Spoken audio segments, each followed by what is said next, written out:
Hello hi नमस्कार, आप सुन रहे हैं जागरण पॉडकास्ट का खबरनामा। मेरा नाम है शताक्षी सिंह। आज तारीख है 9 मार्च की और दिन है शनिवार का। चलिए आपको बताते हैं आज दिन भर की तमाम बड़ी खबरें।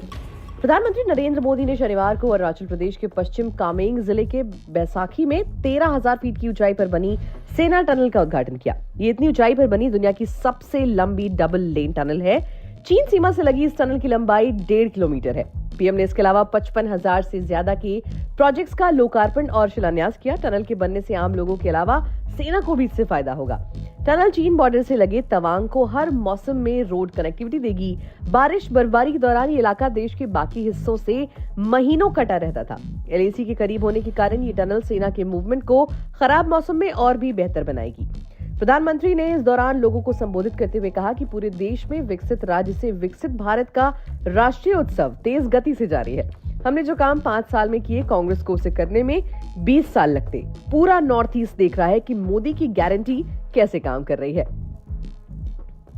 बढ़ते हैं अगली खबर की तरफ। आगामी लोकसभा चुनाव 2024 को लेकर भाजपा सभी संभावनाएं तलाश रही है ताकि एनडीए 400 और अकेले पार्टी को 370 सीटें मिल सकें।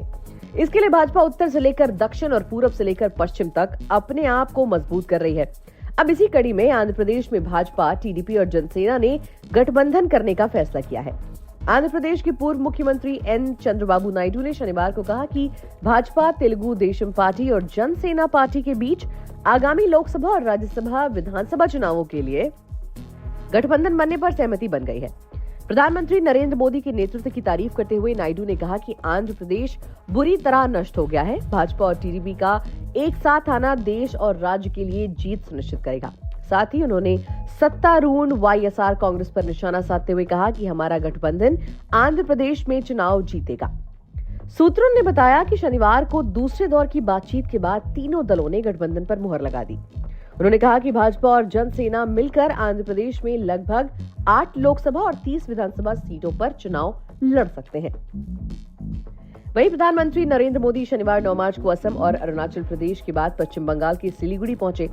उन्होंने यहां 4,500 करोड़ रुपए के रेल और रोड प्रोजेक्ट्स का उद्घाटन और शिलान्यास किया। प्रधानमंत्री का पिछले 9 दिनों में पश्चिम बंगाल का ये तीसरा दौरा है। कार्यक्रम को संबोधित करते हुए पीएम ने कहा कि टीएमसी वालों को भतीजे की चिंता है, यानी कि ममता बनर्जी के भतीजे अभिषेक बनर्जी। वहीं कांग्रेस वालों को शाही परिवार के बेटे बेटियों की चिंता है। ये आपकी चिंता क्या करेंगे? इससे पहले पीएम 6 मार्च को कोलकाता गए थे। यहाँ उन्होंने देश की पहली अंडर वाटर मेट्रो का उद्घाटन किया था। इसके बाद संदेश खाली से 85 किलोमीटर दूर बारासात में रैली की थी। वो संदेश खाली की पीड़ित महिलाओं से भी उस वक्त मिले थे। वहीं राष्ट्रीय जांच एजेंसी ने शनिवार को रामेश्वरम कैफे विस्फोट में संदिग्धों की 2 वीडियो और तस्वीरें जारी की हैं। एजेंसी ने आम लोगों से संदिग्धों की पहचान करने में सहयोग करने की अपील की है। एनआईए द्वारा जारी की गई 49 सेकंड की वीडियो में संदिग्ध एक सरकारी बस में चढ़ता हुआ दिखाई दे रहा है। वीडियो में वो बस की बीच वाली सीट से उठकर पिछले हिस्से की ओर बढ़ रहा है और दूसरी सीट पर बैठ रहा है। एनआईए द्वारा जारी किए गए 9 सेकंड के एक और वीडियो में संदिग्ध, जिसकी पहचान नहीं की गई है, वो बेंगलुरु में एक बस स्टॉप पर टहलता हुआ नजर आ रहा है। सीसीटीवी फुटेज जारी करते हुए एनआईए ने शख्स पर की गई पोस्ट में लोगों से संदिग्ध की पहचान करने का भी आग्रह किया है। बढ़ते हैं विदेशी खबरों की तरफ। तुर्की के राष्ट्रपति रेसेप तय्यिप एर्दोगन अपनी राजनीतिक सफर पर विराम लगाने जा रहे हैं। दरअसल उन्होंने शुक्रवार को इस बात के संकेत दिए कि ये उनका आखिरी स्थानीय चुनाव होगा। एर्दोगन ने कहा कि देश में मार्च में होने वाला स्थानीय चुनाव उनका आखिरी चुनाव होगा। आपको बता दें कि आधुनिक तुर्की के सबसे सफल राजनेता एर्दोगन ने 2 दशकों से अधिक समय तक देश का नेतृत्व किया है। 2002 के बाद से 1 दर्जन से अधिक चुनावों के विजेता एर्दोगन को मई 2023 में बेहद कड़े मुकाबले के दौरान 5 साल के कार्यकाल के लिए फिर से चुना गया।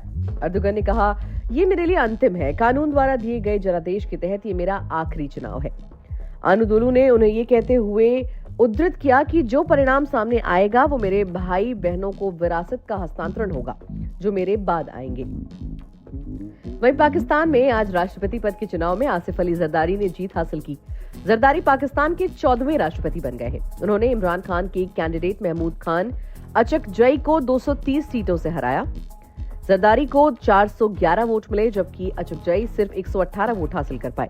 नवाज की पार्टी पीएमएलएन और बिलावल की पार्टी पीपीपी ने मिलाकर जरदारी को उम्मीदवार बनाया। वो साल 2008 में भी राष्ट्रपति बने थे। वहीं इमरान समर्थक एसआईसी पार्टी ने अचकजई को राष्ट्रपति उम्मीदवार बनाया था। राष्ट्रपति चुनाव में मतदान करते हुए पाकिस्तान नेशनल असेंबली के कुछ सदस्यों ने इमरान खान जिंदाबाद के नारे लगाए। हालांकि जरदारी का राष्ट्रपति बनना पहले से तय माना जा रहा था।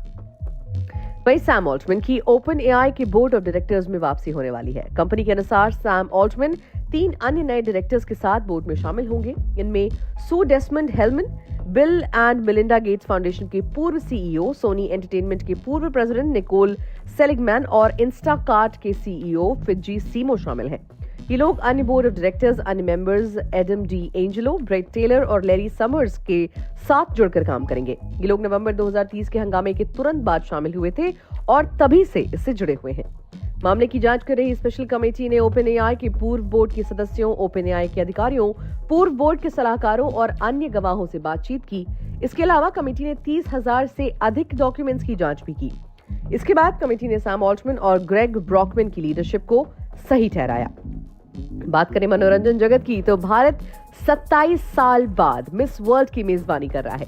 मिस वर्ल्ड 2023 का फिनाले आज शाम मुंबई के जियो वर्ल्ड कन्वेंशन सेंटर में होगा। इसमें फेमिना मिस इंडिया 2022 की विनर सिनी शेट्टी भारत को रिप्रेजेंट करेंगी।